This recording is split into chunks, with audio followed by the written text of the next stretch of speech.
Skate has been my go-to virtual skateboarding hangout space ever since the original game in 2007. I was 10 years old when Skate first rolled onto the scene, completely changing the way I saw skateboarding and skateboarding video games. I have followed the series ever since, every sequel and spin-off, so in 2020 when Cuz and Darren announced that Skate was back, I was ecstatic. 5 years later, Skate has just launched into early access, and while I can confidently say that Skate's core mechanics are the best the series has ever felt, that joy is wrapped in a corporate-themed package that really just sours the whole experience. But before we get into that, what do you actually do in Skate?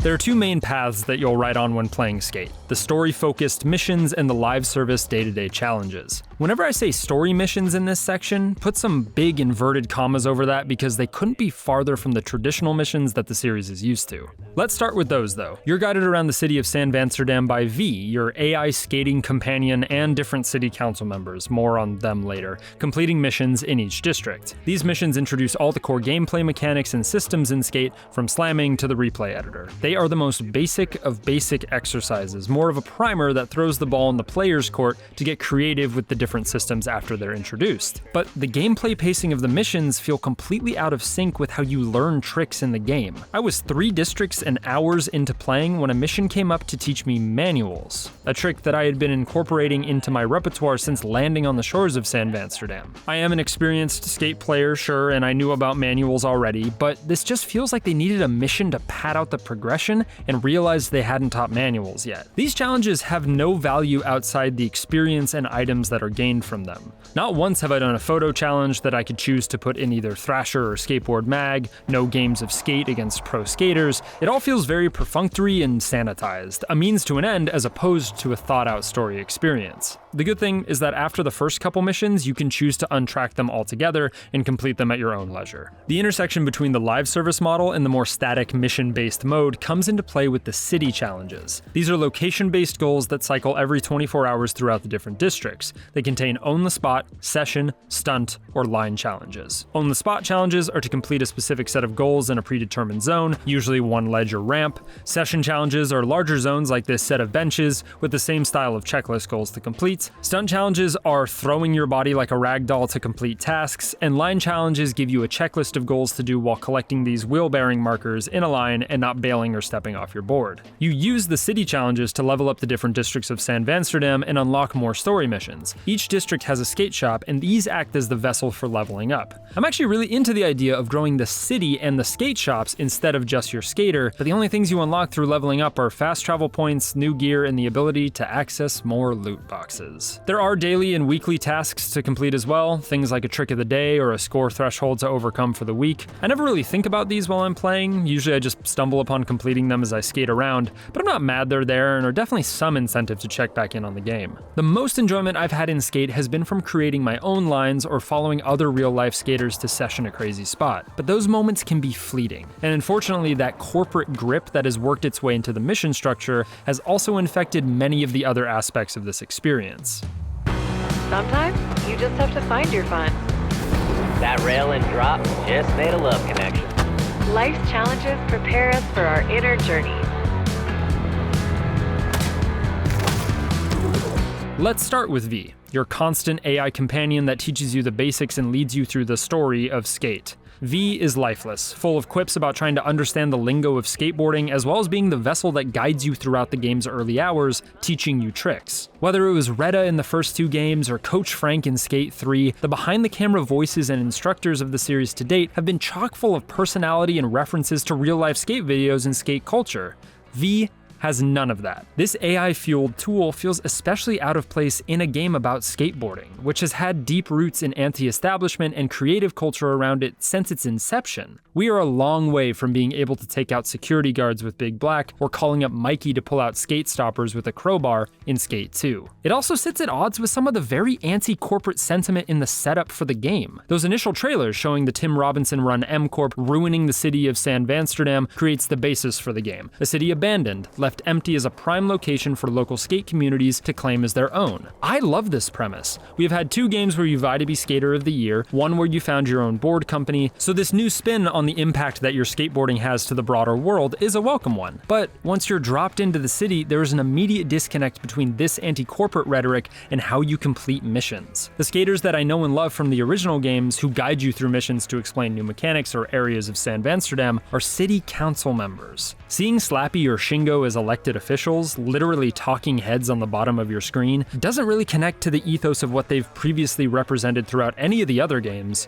or my ideals of skateboarding culture. I like my skateboarding messy, chaotic, and born from the ingenuity of each individual skater, using their creativity to turn areas that you usually wouldn't give a second glance to into a playground of self-expression. This bureaucratic twist feels stale, especially by comparison, and is completely at odds with the corporate disdain that the game touts as a pillar of its storytelling. For the most part, the moment-to-moment gameplay centers and elevates the creative spirit of the player, but that corporate grip also shows its hand in a major way in one of the biggest new features in Skate, slamming, or falling off your board and getting unbelievably hurt.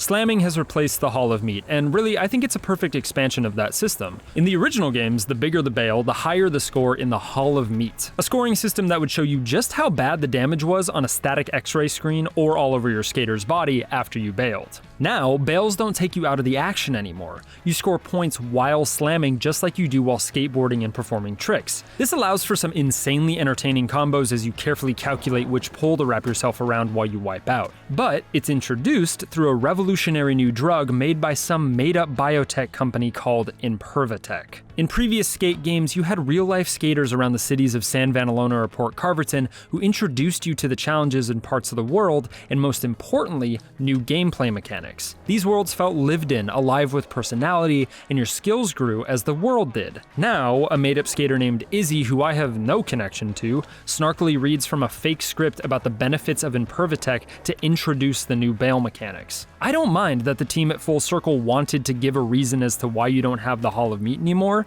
but this corporate-sponsored version leaves such a bad taste in my mouth. The good news though? Skate's core skateboarding gameplay is the best the series has ever seen, especially with the addition of the new parkour mechanics.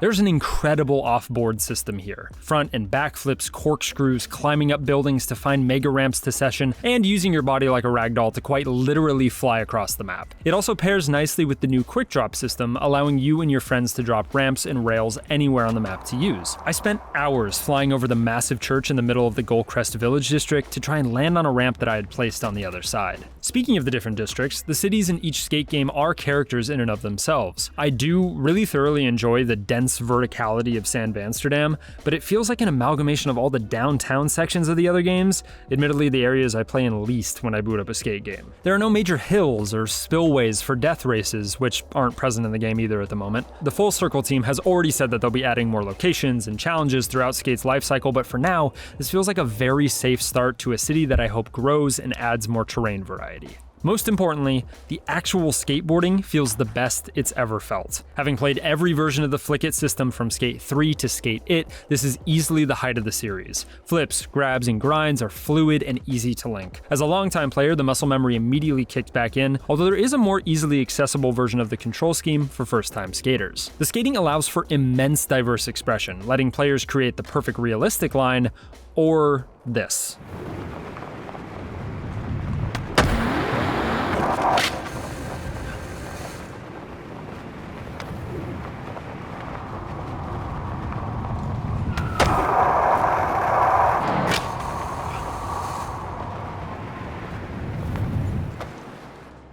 Not everything is in here though. No dark slides, finger flips, or hand plant variations, but again, Full Circle has provided a roadmap that adds impossibles and improved hand plants in Season 2, and dark slides and improved foot plants in Season 3. So, you know, it's coming, I guess. There is, of course, the live service elephant in the room, microtransactions. I did pay for the Founders Pack, but that was of my own volition, and Skate never led me in that direction. Throughout the game, I was constantly given in-game currency to use on the free loot boxes. Was the content I got great? Not especially, but it was an okay mix of standard and sponsored items, and I didn't see anything that anyone else was wearing that made me feel like I was missing out on a piece of gear. This model isn't great, but the Skate team has been upfront about this since the very beginning, and since the game is a free-to-play live service throughout its entire early access and into its 1.0 release, I'm not really surprised by any of this. Fans have been lamenting the exclusion of a dedicated offline mode with the announcement of this new live service model for Skate, but to be honest, I think this living, breathing, always online Sandvansterdam is one of the best parts of the entire experience because it's one of the only parts that's shaped by the players. Each server contains up to 150 skaters on it, and I constantly see real-life players sessioning spots or literally falling out of the sky. Whether it was the curiosity of following this rolling man throughout the city to see where he was headed, or placing down objects to help another skater make a theme park-style line, the city feels consistently bustling, and I never know what new wacky structure or interaction I will encounter throughout my time in Sandvansterdam. The same tech that fuels the fast travel system is incorporated into the multiplayer, allowing you to spectaport or teleport to any player on the map almost instantaneously. You can scroll through them and pick the one that is doing the thing that excites you the most. I loved finding players on rooftops or watching them try and get that line just the way they want it. One of the reasons that I creatively connect to skateboarding on such a deep level is because it resonates on the same creative plane as my area of study in college, acting, and specifically live theater performance. The two are intrinsically linked. The stage is set, skaters in place, rehearsals done over and over, and then in a brief moment, the skater lands that trick, completes that difficult line, double backflips over a building, and in the next moment, it's gone. My favorite version of the sport exists when a skater can fully play with the environment around them, with the inherent danger of each trick always acknowledged, but simultaneously overcome by using their innate creativity and abilities to form flowing pieces of freeform theatrics. The skateboarding gameplay that I experience in Skate, specifically in relation to the other players on any given server, accentuates that air of play and danger and feels like a revolutionary act against the corporate stranglehold that envelops most of the game. It lets the humans dictate the fun, moment to moment without any expectation as to what the fun could be, and will be the thing that keeps me invested in returning to Sandvansterdam for years to come. So yes, Skate is missing a lot of the soul that made the older games so memorable, but the core mechanics that are here are the best the series has ever seen. This will be my new main virtual hangout space, especially with the multiplayer creativity. It feels hard to recommend this game because of the contradictions in its presentation, but there is a really solid start here gameplay-wise, one that I hope will evolve, grow, and flourish.